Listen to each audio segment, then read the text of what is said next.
Well, good morning, everybody. My name's Marie. I'm a director at Synergy Recruitment in Macclesfield. And I'm Yasmin, also a director at Synergy.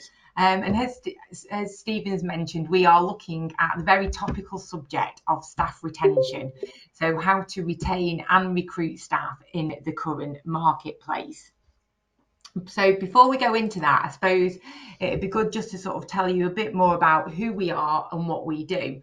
So we set Synergy Recruitment up back in October 2018, and we recruit for commercial office-based positions across Cheshire and South Manchester, and it's on a permanent, temporary and contract basis that we will recruit for. But we're not here just to fill jobs. We do much more than that. We take a consultative approach. So with all of our clients, we will come out, meet with them in the first instance, get to understand their business, the current setup, their teams, talk about the vacancy that they're looking to recruit for, and offer advice, because sometimes there needs to be tweaks in terms of what you are looking for, or maybe the package. So we will do like a whole analysis really and give you our feedback, and then go ahead to find the perfect fit for you really for that particular vacancy. And I suppose you might be wondering why we made that decision 3.5 years ago to set up yet another recruitment agency. So why did we decide to do that, Yasmin? Why did we? Well, we met at an agency that we worked at previously, didn't we? Yeah. And I think basically we just decided that we could do it better. For us, recruitment really should be about the people that we work with. So making sure that we find a long-term role for our candidates, making sure that we find the perfect fit for our clients. And, it's not about how many CVs can you throw at a wall until something sticks. We work with people and that's what we care about. So I think really we wanted to prove that you could run a recruitment agency successfully and do it still whilst caring about the people that you work with. So we've done all right, haven't we? Yeah, not too bad. So today's webinar is in 2 parts. So part 1, we will be going through how to retain your staff. And part 2, we will be talking through how to recruit in the current market. Yeah. So we will jump right ahead to staff retention. Yes, staff retention. So yeah, we're going to discuss the Great Resignation, which some of you may have heard of. We'll then be talking through why do people leave their jobs, and finally, what can you do to retain your staff? So I don't know, has anybody, I'll throw it out there, has any of you heard of the Great Resignation and know what it is?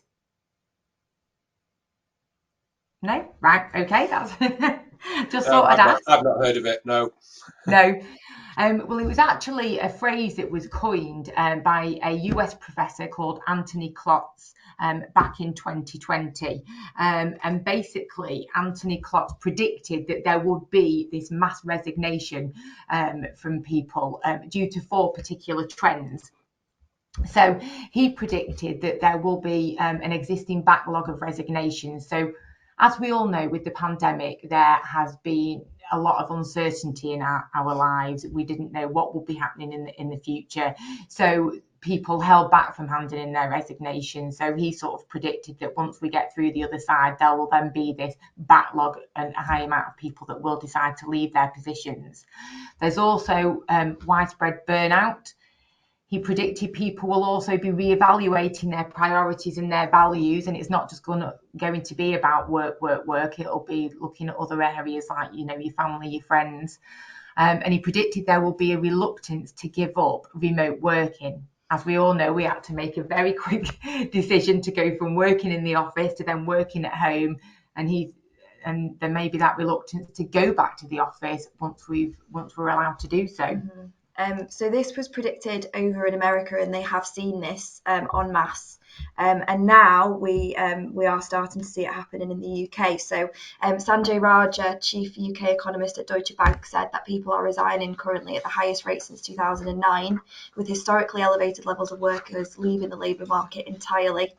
And Robert Half, a global recruitment firm, did a study, and they found that nearly a third of employees will look for a new job between January and June this year, which is 9.4 million workers across the UK. Yes, quite a lot. So Why are people looking to leave their jobs? Before we jump into this, does anyone have any ideas why they think people might want to leave their positions? Money. Yeah. Good. Good guess there, Stephen. Work-life balance. Yeah. Anybody else wants to chip in? Exhaustion. Yeah, burnout. Yeah. So, well, let's click onto it. So, yeah, you're absolutely right. The same study that Robert Half did, 42% of people said that they would, potentially leave for more money. 25% for career opportunity, 24% for more flexibility, 23% reevaluated their priorities, and 22% moving to a different field altogether. And the last one there is 21% is to do with the benefits that are on offer. And then obviously we spend all day every day speaking to candidates. So in addition to that, we hear all the time kind of why people are looking to leave their positions. So common ones that we hear are bad managers or a bad company culture, no progression, no recognition, burnout, obviously, as you just mentioned there, kind of people that are exhausted, looking for a better work-life balance, absolutely, Stephen. So yeah, I guess these are the reasons, but what can you do, hopefully, to prevent that happening in your workplace? Absolutely. So, Wild Goose UK conducted a UK employee support and retention study where they asked employees from 133 different UK companies a series of questions, and one of which being what companies could do to better retain their employees. And these are the insights. So just to go through a few of them. So the top one, 55% of the respondents said employers should increase staff's pay to meet the industry standards. 53% said businesses should provide a better work-life balance. 49% said employers should offer opportunities to progress in the company. 33% said simply receiving more constructive and positive feedback from management. And then you can see the others on there. I just want to sort of highlight, though, interestingly, the bottom one at 13% is that businesses should continue to offer hybrid or remote working. So we might not necessarily think that would be as low as it is, but that could be perhaps because the employees were already doing this sort of in the first place, really. Yeah, so we've kind of pulled together 5 ideas of things that you could do to help to retain your staff. So we'll expand on these, but number 1, listen to your employees. Number 2, reward and recognition. Number 3, invest in people. Number 4, focus on staff wellbeing. And number 5, create a good culture. So we'll jump into these now. So firstly, why is it important to listen to your employees? So according to a worldwide study conducted by the Workforce Institute at UKG in 2021, 63% of employees feel that their voice has been ignored at work, and 1 in 3 employees would rather quit or switch teams than voice their concerns to management, which we felt was quite staggering, really. Now, why is that important? Well, when people feel that their voices are not heard, they become disengaged, and that is a problem because high levels of engagement are consistently associated with higher levels of employee retention. So if your employees feel heard, they're more likely to be engaged with their role and your business, and therefore they are more likely to stay. Interestingly as well, according to that study, organisations are far more likely to perform well financially when their employees feel heard and engaged. So it really works for the benefits of both sides, really, to listen to your employees. Yeah, it's a win-win for both parties, isn't it? So how to listen? Ask for feedback and ask for it regularly. This could be one-to-ones, it could be appraisals, it could be that you conduct a survey, because you can conduct surveys that are anonymised, so people feel that they can be completely truthful about how they're feeling. But it's really important that your staff have the opportunity to feedback to you about how they're feeling, not just as well about any quibbles or moans. It could be that they want to speak to you and to make suggestions and on how to improve things. So it's really important just to give them that space to do that. Thanks, Yasmin. Secondly, exit interviews.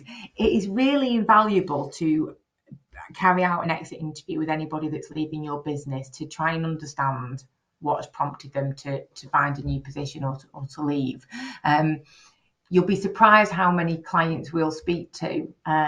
They've maybe had a role and they have needed to refill it quite a number of times, and we ask them, what's the reason for this, and they don't want to look internally or don't feel that there's anything wrong with their setup or their management or anything. It's all based on sort of like the candidate or the person that's leaving, but actually, if there is an issue within the business, it's better for you to know so that you can deal with it, to prevent any other people then leaving because of that potential issue. And then thirdly, ensure management is accessible. Have an open door policy. Let your staff feel like they can come, whether it's to you or if it's a HR manager or their line manager, but that they know that they can come to you about anything, because it really will help to keep those staff engaged and happy, and therefore to stay with you. Absolutely. So moving on to our second point, reward and recognition. Obviously, it has always been important to reward and recognise your staff, but I think even more so at the minute, as we've talked about, people are burnt out. People are, in some cases where recruitment is difficult for companies, staff are taking on a lot more of the workload. So yeah, it's really important to kind of show that you appreciate that and you're recognising that that's happening. I guess most obvious way of doing this, absolutely you need to be paying market rate salaries at the moment, and you will probably need to do a bit of research because these likely have increased over at least the last 6 to 8 months to a year. So yeah, it's because of the difficulties in recruiting, the competition is high. A lot of companies are having to increase salaries in order to attract staff, and therefore if your staff member can see that they could do exactly the same job just down the road for a lot more money, unfortunately they might be tempted to leave. So at least, yeah, you need to be paying the market rate salaries to your staff. Second thing is having a look at your benefits, and I'm afraid to say that your standard entitlement, 20 days plus bank holidays, it just isn't really enough anymore. People really take that into account. Obviously, people are looking a lot more now for a work-life balance. So we hear candidates all the time saying that they want, more holidays. It's an important thing for people. So yeah, I think just offering what the standard is that you have to offer, it doesn't go any way towards showing that you genuinely see the need to reward your staff for the work that they're doing.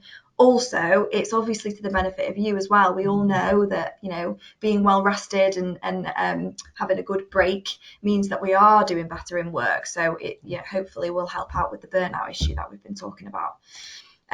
Recognition schemes, so putting things in place to reward people when they're achieving goals and targets, to show them that you're really acknowledging the fact that that's happening. So that can be employee of the month, it can be offering vouchers when they've achieved certain things. Importantly, we just wanted to say here that rewarding your staff, it does not have to cost the earth. Little things go a really long way. So, getting pizzas into the office on a Friday because everybody's worked really hard that week, or letting somebody leave half an hour early because you realise that they've done a really good job for you, or, as we mentioned, kind of offering vouchers and things. The small things really can make a difference to showing that you're genuinely acknowledging that your team are working really hard for you. Yeah, absolutely. Because I remember one of my previous employers, we might have had a particularly busy week and he'd seen that I've been working long hours, and then he just came over on a Friday and would say, right, I know you've worked really hard this week. You and your other half go out for a meal, bring me the receipt and I'll pay the bill, or go and get yourself a couple of bottles of Prosecco tonight. But it still sticks in my mind to this day. So it wasn't huge amounts of money that I was being given, but it's that recognition. The management has noticed that you have been putting the hours in, you've been really sort of doing everything you can. So it's just a small perk, isn't it? Yes. So thirdly, invest in your people. So we do quite often hear from candidates when when we're asking them why they're leaving, or what is the motivation, what's important to them from a new role, and it is to sort of do something new, to learn, to grow, because they can become stagnant if you don't give them the opportunities to develop. So sit down with your team and find out what motivates them, and what specific goals do they have, and support them with their goals. Because once people are achieving those goals, they're going to feel happier in themselves, they're going to be more engaged, and again, they're going to want to stay. Offer learning and development opportunities. So it doesn't necessarily mean that somebody wants to become the next manager within the business. It might well be that they feel rusty on Excel and they would like a refresher course, or they would like to do another qualification that will enhance them and the job that they're doing, and also help with yourselves at work. So it's just about keeping people motivated. People like to learn, they like to grow and develop, and also it is a good way for yourselves to fill the skills gap. Because if you are struggling with a particular position and you are upskilling your staff to do additional duties, then they can cover whilst you are recruiting the next person. So it will again be a win-win for yourselves and for your employees. Absolutely. Now, obviously, we could not do a webinar about staff retention without talking about the incredibly hot topic of staff wellbeing. I just wanted to explain a little bit, I guess, why this is such a prominent thing, I suppose, at the moment. So in the 2022 annual workplace predictions from the Workforce Institute at UKG, that's a bit of a mouthful, they predict that this year there will be an increasing employee apathy towards the workplace. The reasons for this, obviously, we've all been going through the pandemic. It's forced us to continually deal with interrupted personal and working lives. We've had to have an insane amount of resilience for what seems like a very long time, and probably more than we ever have done before. So burnout is rife. People have kind of reached the end of their tethers, and therefore people's priorities have changed. It's not all about kind of goals and long-term progression and all the rest of it within your careers. People are now prioritising their own preservation and self-care. So it's really important for businesses, therefore, to offer that person-centric approach and to aid their staff in kind of being able to find that work-life balance that people need. So one way to do this, obviously, offering as much flexibility as you possibly can. So, if you have a great worker who works really hard for you, but they need to leave half an hour early on a day because they want to go and pick the kids up, but they've maybe said that they can work the rest of the half an hour from home, why not allow them to do that if it doesn't majorly impact your business? Giving people that opportunity to do things that keep them happy.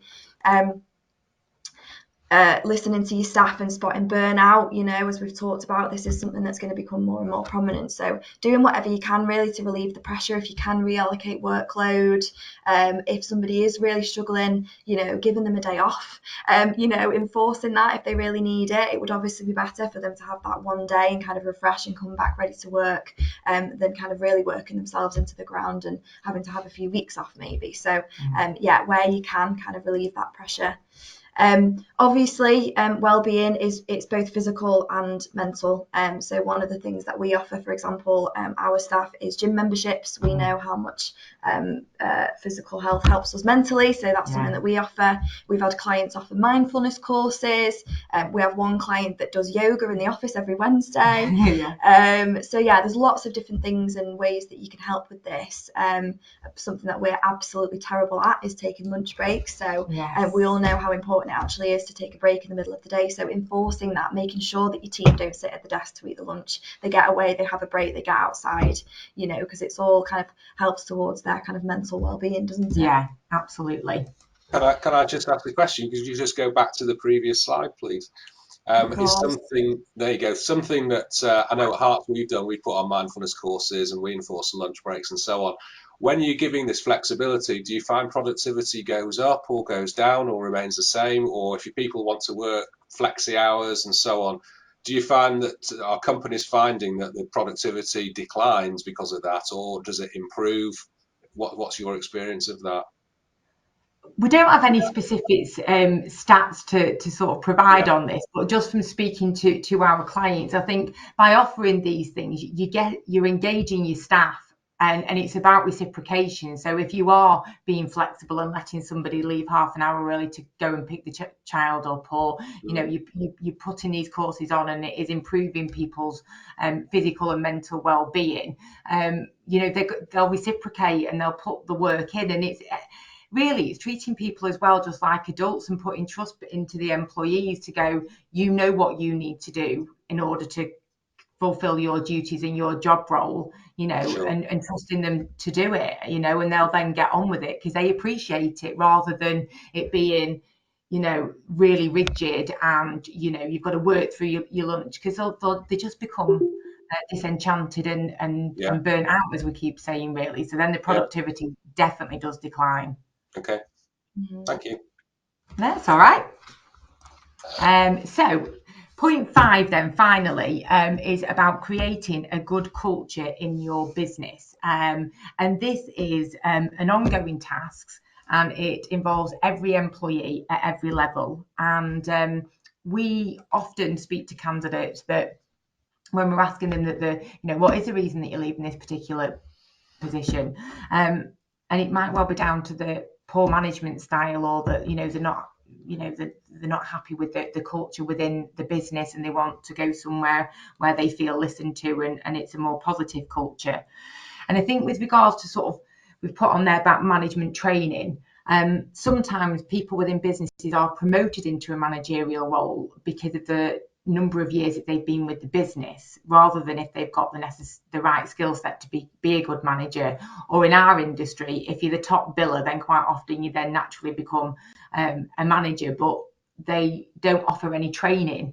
And as we know from having our staff, it does take particular skill sets, and it's really, everybody needs to be managed in a different way, and you need to look out for different things. So if somebody is being promoted into a managerial position, putting them on that management training course, you're obviously benefiting them. They're learning and developing, as we've mentioned before, but also you're more likely to then have somebody who's managing their team in the right way. The team is therefore happier, wants to stay, and all those other points that we've talked about, sort of points 1 to 4 prior to this point, all of that goes towards making it a great working environment. And if you've got a great working environment and a good culture, they feel listened to, they're not burnt out, you'll then have your staff staying with you, rather than looking at the company down the road and what they're offering and then jumping ship. Absolutely. So that kind of concludes part 1 about how to retain staff. So we're going to jump into part 2, which is how to recruit staff during the current market. So we'll start out by talking about what the current market actually is like, and then kind of lead into what you can do to recruit staff. Yeah. So the current recruitment market, you'll actually be surprised to know, after all that conversation about the Great Resignation, it's actually a candidate-driven market at the moment. And what that means is there are far, far, far more jobs than there are good candidates to fill them. So basically, there's so many businesses out there that are all recruiting right now that there just isn't the supply to fill all of those positions. The demand is way out. Yeah, absolutely. So brace yourself, guys. I'm going to show you a graph. Yeah, the graphs. We're doing some graphs now. So this is a graph produced by the Office for National Statistics. So this shows the number of vacancies in the UK, and it is seasonally adjusted, as you can see at the bottom, to show January to March of each year. So from this, you can absolutely see the dramatic increase in vacancies at the beginning of this year, or the first quarter of this year, versus the first quarter of previous years, right back to 2004. Essentially, as we've seen, but a lot of businesses bounce back all at the same time, and a lot of companies therefore immediately have gone to recruit at exactly the same time to just unprecedented levels. So essentially, there is just no way that the supply can meet the demand, even if a lot of people are quitting their positions. There's just a lot of competition out there for those good people. This second graph shows that. So this is from the Recruitment and Employment Confederation's report on jobs. So this actually is data up to February 2022. And I'm just going to point out this end bit here, really, just to show you that this is sort of the blue line, in fact, is permanent placements in the beginning of this year. So as you can see, you would expect that with that many vacancies, that permanent placements would be increasing. But however, they are actually shrinking. And that is just because there are not enough people to meet the demand that's out there. As well as this, they also found that permanent starter salaries rose at the second sharpest rate since data collection began in October 1997. Obviously, as we all know, supply and demand, if there is not enough supply and too much demand, then prices increase something we're all learning a lot about at the moment. But yeah, so salaries are increasing therefore. So what can you do about it? So we're just going to go through some points now. Salary. Okay, so no surprise there then. So basically, if you've got a vacancy, the first thing we would recommend that you do is do a bit of research and find out what the market rate is at the moment, because the chances are it's changed from the last time that you've recruited. So go on to Indeed as an example, find a similar role in the local area and see what your competitors are paying, and pay the same. If you can pay more, brilliant, because then you've got a greater chance of attracting more candidates. But the thing to just remember is when people are looking for a job, they have got lots available to them. So if you aren't paying the market rate, they won't even click onto your advert. They will just be going on to the other ones that are paying the market rate or more.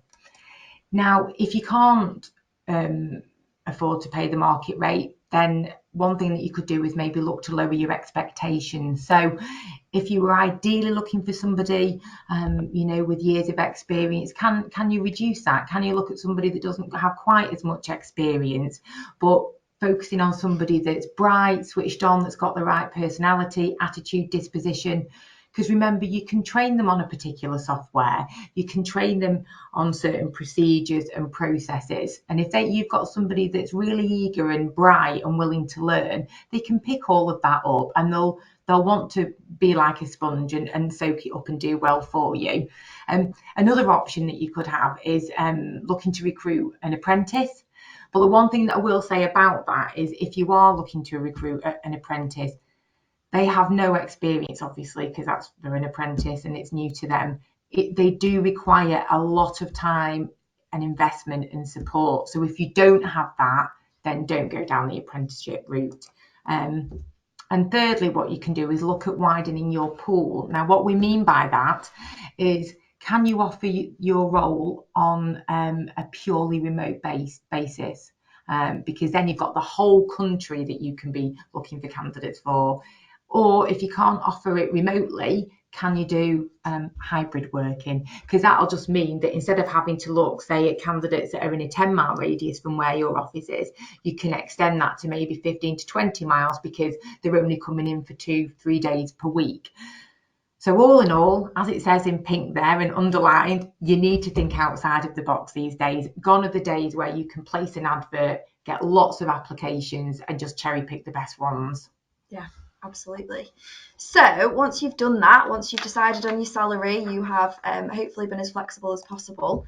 Now you've got to attract people. So we're going to go through how to write a good job advert and get people interested in your position. The first and most important thing to note here is that it is an advert.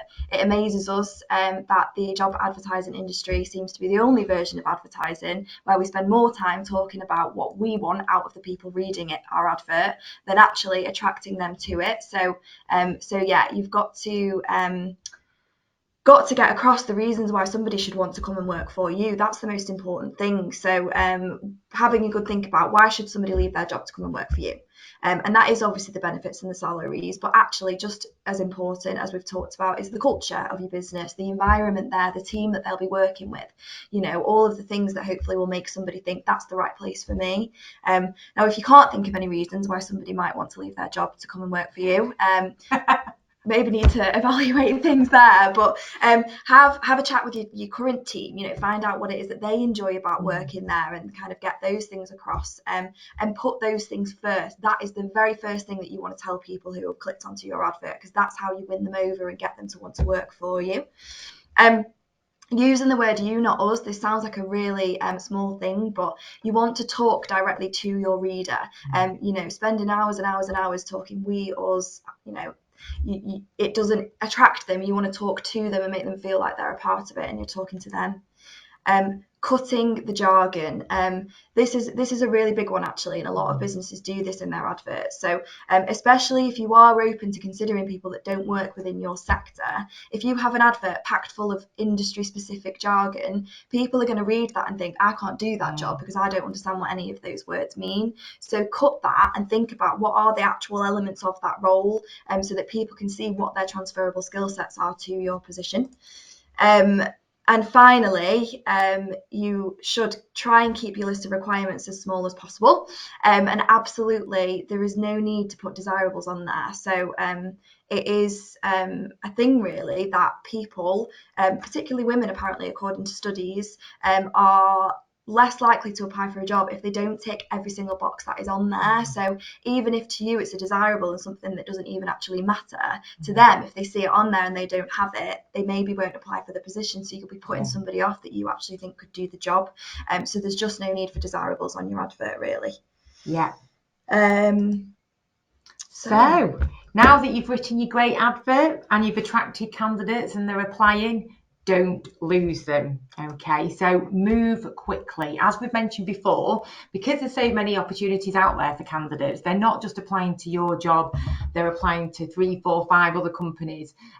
So think about your interview process. You know, if you usually have a 3-stage interview process, that needs to be cut down straight away, ideally to 1 stage. But if it's going to be 2, make sure the time in between the interviews is not long, because if a candidate's going for another position and that company moves quickly, offers them the job, they won't even wait to hear back from yourself. The chances are they'll just accept it. So make sure once you've got somebody, you move quickly.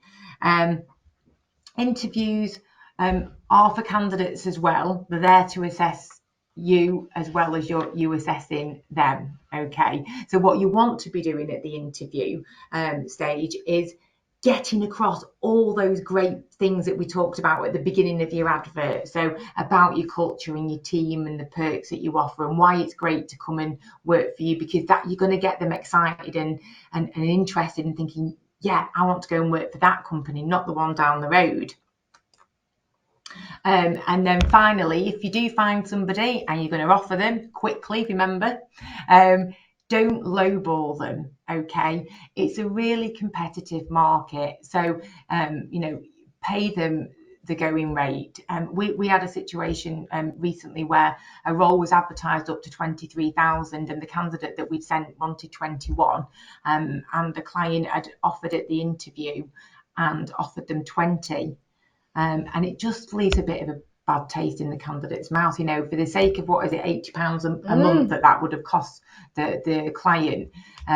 They lost out on that candidate because they then went to another role that paid them what they were looking for. So if you finally got somebody, just pay them that's the it. going Because in rate. that case, it is only a small amount of money, but it's the principle. If you give the impression that that's what it's like at this stage, people will feel like it will always be difficult for them to get the salaries that they feel that they're worth. So yeah, if you don't think that the candidate is worth the salary that they're asking for, don't even bring them to interview. In the first place. That's the point really. So that's all from us really, guys. Thanks for listening. Hopefully you've gained some useful information. And absolutely, if you've got any questions, we're open. Yeah, happy to answer anything. Thank you very much indeed. That was absolutely fascinating. Some of those statistics are really insightful and helpful for those of us looking to recruit staff and retain staff. It's certainly an eye-opener for me. Has anybody got any questions they want to ask or chip in? Feel free to unmute yourself or just shout out. Now's your opportunity. Or if you don't feel like you want to shout out, feel free just to put it in the chat box. We haven't got anything in there at the moment. But certainly, no, that was great. Thank you very much indeed. Thanks for having us. Right. And if anyone, at a later date wants any advice or anything, feel free to give us a call at the office or drop us an email and we'll be happy to have a chat about anything. Absolutely. And the Synergy Recruitment based in Macclesfield, feel free to get in touch with them and ask them anything that you want. It just remains for me to say thank you enormously to Yasmin and Marie from Synergy Recruitment for giving us this insightful information on the recruitment market, how to retain staff and how to attract staff. If you want to go over anything, it's all going to be on our YouTube channel later on today.